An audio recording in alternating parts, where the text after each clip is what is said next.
नमस्कार। इतिहास में बहुत सारे पुरुष ऐसे हुए हैं, महापुरुष हुए हैं जिनसे कुछ लोग नफ़रत करते हैं, कुछ लोग प्यार करते हैं।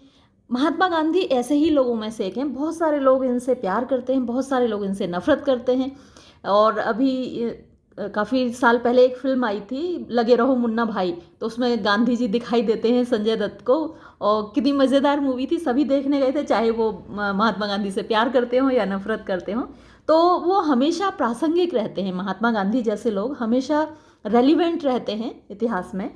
तो ये जो नॉवल है, waiting for the Mahatma, R K Narayan का बहुत प्रसिद्ध उपन्यास है। और ये हमारे राष्ट्रीय स्वतंत्रता संग्राम की पृष्ठभूमि में लिखा गया है। और हमारा देश आज़ाद हुआ था उस वक्त की घटनाएं इसमें दिखाई गई हैं। है तो इसका नाम वेटिंग फॉर द महात्मा, लेकिन मेनली ये एक प्रेम कहानी है। Waiting for the Mahatma published in London इन 1955, तो 1955 में लंदन में ये प्रकाशित हुआ था उपन्यास। Is not a political novel, तो जैसा इसका नाम है महात्मा गांधी को लेकर, वैसा ये उपन्यास नहीं है, राजनीतिक नहीं है। दो the Mahatma figures in it quite frequently, हालांकि महात्मा जी का नाम इसमें अक्सर आता है, बार बार आता है। It narrates the love story of Shri Ram and Bharti.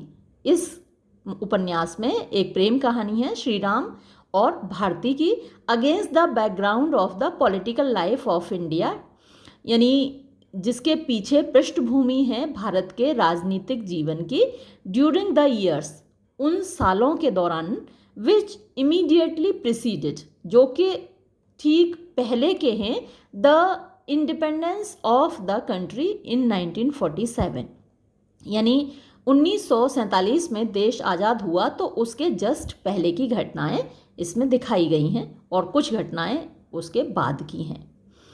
Shri Ram a young man of 20, तो इसमें जो हीरो है लड़का, उसका नाम श्री राम है और वो 20 साल का लड़का है।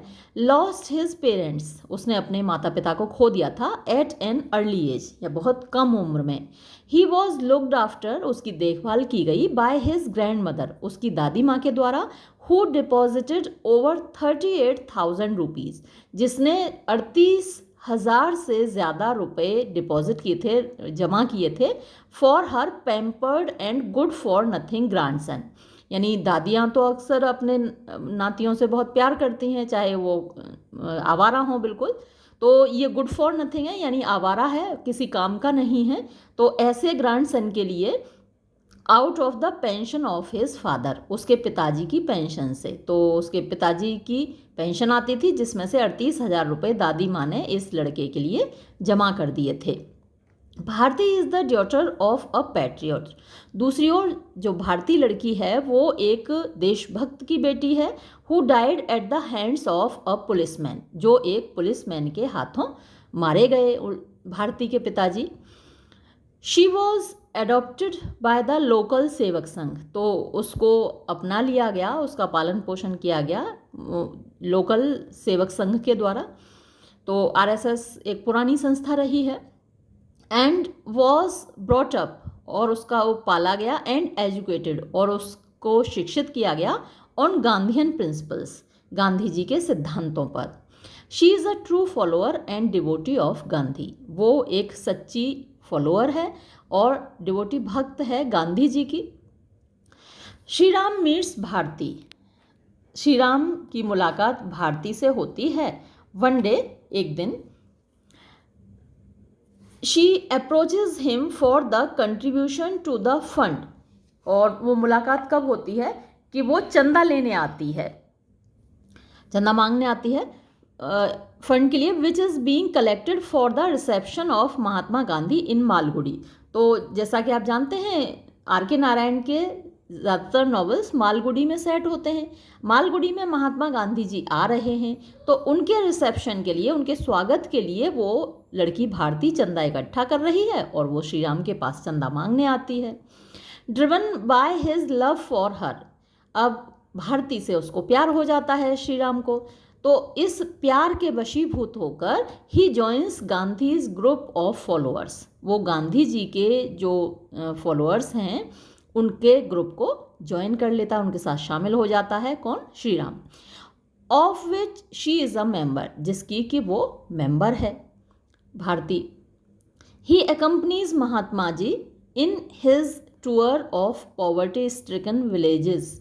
तो ही कंपनीज यानी वो साथ जाता है श्री राम महात्मा जी के, गांधी जी के, इन हिज टूर, जब वो अपने दौरे पर जाते हैं, ऑफ पॉवर्टी स्ट्रिकन विलेजेस, यानी गरीबी से पीड़ित गांवों के दौरे पर गांधी जी के साथ वो जाता है। And acquires first hand knowledge, और वो फर्स्ट हैंड नॉलेज, जब कोई नॉलेज आप खुद जाकर हासिल करते हैं तो वो फर्स्ट हैंड नॉलेज कहलाती है। कोई और आपके बिहाफ पर जाके नॉलेज हासिल करे और फिर आप उसको ग्रहण करें तो वो सेकंड हैंड नॉलेज होती है। तो वो खुद गांव में जाकर फर्स्ट हैंड नॉलेज हासिल करता है। Of the miserable condition of the poor peasants, यानी जो दुर्दशा थी, मिजरेबल कंडीशन यानी दुर्दशा थी, ऑफ पुअर पीजेंट्स, गरीब किसानों की। तो आज़ादी से पहले किसानों की दशा बहुत ख़राब थी। खेती बाड़ी पूरी बारिश पर आधारित थी, सूखा पड़ जाता था। जैसे मैंने इससे पहले गाइड आपके साथ डिस्कस किया था, तो वहाँ भी सूखा पड़ जाता है, और नहरें थी नहीं, इंजन थे नहीं, ट्यूबवेल थे नहीं, कोई सुविधाएं नहीं थी, और टैक्स बहुत था किसानों पर। तो उनकी हालत बड़ी ख़राब थी। Who are suffering from the scarcity and hardships, who are suffering, जो पीड़ित हैं किस चीज़ से, ऑफ द स्केयरसिटी यानी कमी से। उनके घर में कभी खाने को, यानी वो अनाज पैदा करते थे, खेती करते थे, उनके पास ही खाने को नहीं होता था। एंड हार्डशिप्स, और परेशानियों से, caused by the second world war, और ज़्यादा परेशानियां कब खड़ी हुई, सेकेंड वर्ल्ड वॉर के बाद। तो सेकेंड वर्ल्ड वॉर आपको मालूम है 1939 से लेकर 1945 तक चला। तो उसके बाद की ये कहानी है। तो उसके बाद और ज़्यादा लोगों पर बोझ पड़ गया, किसानों पर और ज़्यादा बोझ पड़ गया, क्योंकि जो किसानों से लगान आता था वही तो आमदनी का मुख्य साधन था ना अंग्रेज़ों का। तो और ज़्यादा उन पर बोझ पड़ गया। And are also the victims of the ruthlessness of the profiteers and hoarders, और किसान विक्टिम्स होते थे यानी शिकार होते थे, पीड़ित होते थे, ऑफ द रथलेसनेस में यानी निर्दयता के, ऑफ द प्रॉफिटियर्स यानी जो लोग अपना फ़ायदा देखते हैं, जो बिजनेसमैन होते हैं, एंड होर्डर्स जो चीज़ों को इकट्ठा कर लेते हैं, यानी जब सस्ती बिकती हैं, जैसे गेहूं है, जब फसल आती है तो तब सस्ता होता है, तो वो उसको होर्ड कर लेते हैं, यानी खूब सारा इकट्ठा कर लेते हैं और उसको गोदामों में भर लेते हैं, और फिर महंगा हो जाता है गेहूं बाद में, तो उसको फिर बेचते हैं। तो वो होल्डर्स होते हैं अपने फ़ायदे के लिए। When the historic movement of 1942 breaks out, तो जब ऐतिहासिक मूवमेंट आंदोलन ऑफ 1942, तो आपको अच्छे से मालूम है 1942 में कौन सा आंदोलन चलाया था गांधी जी ने, भारत छोड़ो आंदोलन। तो जब ये मूवमेंट शुरू होता है and Mahatma ji is arrested, और महात्मा गांधी उसमें गिरफ्तार हो जाते हैं, he retires to a deserted temple, वो एक मंदिर में चला जाता है, कौन, Shri Ram, on the slope of Mempi hill, Mempi जो पहाड़ी है उसके स्लोप पर बना हुआ है, ढाल पर बना हुआ है, to escape the police, police से बचने के लिए। फ्रॉम हियर, यहाँ से, he carries on the propaganda of the quit India movement, यहाँ से वो अपना प्रोपेगेंडा चलाता है भारत छोड़ो आंदोलन का। ही मीट्स जगदीश, यहाँ उसकी मुलाकात जगदीश से होती है, अ टेररिस्ट, जो कि एक टेररिस्ट, क्या उस वक्त जो अतिवादी थे, है ना, जो मतलब उन लोगों के हिसाब से, अंग्रेज़ों के हिसाब से तो वो टेररिस्ट थे, उनके हिसाब से तो हमारे जितने सारे हीरोज़ हैं वो सब टेररिस्ट ही थे, चाहे वो भगत सिंह हों, राजगुरु हों, सुखदेव हों। तो जगदीश से उसकी मुलाकात होती है। And a jealous national worker, तो वो एक बहुत जीलस माने उत्साह से भरा हुआ राष्ट्रीय कार्यकर्ता था। तो टेररिस्ट वर्ड तो उसके लिए अच्छा नहीं लग रहा। He joins his new friend in his terrorist activities, तो वो अपने नए दोस्त के साथ शामिल हो जाता है, श्री राम यानी जगदीश के साथ मिल जाता है, और जैसे कि उनकी एक्टिविटीज़ होती हैं। And helps him first in noting down the messages and speeches of Subhash Bose from Tokyo and Berlin. तो सुभाष चंद्र बोस जापान की राजधानी टोक्यो गए थे, जर्मनी की राजधानी बर्लिन गए थे, तो वहाँ से जो उनके मैसेजेस होते थे, उनकी स्पीचेस होती थी, उनको नोट डाउन करने में वो हेल्प करता है जगदीश की। Tokyo and Berlin in circulating cyclostyled copies of them among the Indian soldiers, यानी साइक्लोस्टाइल की हुई उनकी कॉपीज़ वो बांटते हैं इंडियन सोल्जर्स को, and afterwards in overturning and derailing trains. तो वो ट्रेन पलटना, उनको पटरी से हटाना, ये सारी एक्टिविटीज़ में वो शामिल होते हैं।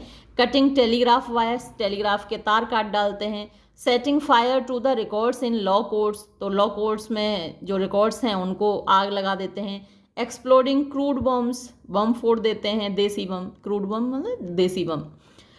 And indulging in such other acts of violence, और इस प्रकार के बहुत सारे जो काम हैं हिंसा वाले वो ये करने लगते हैं।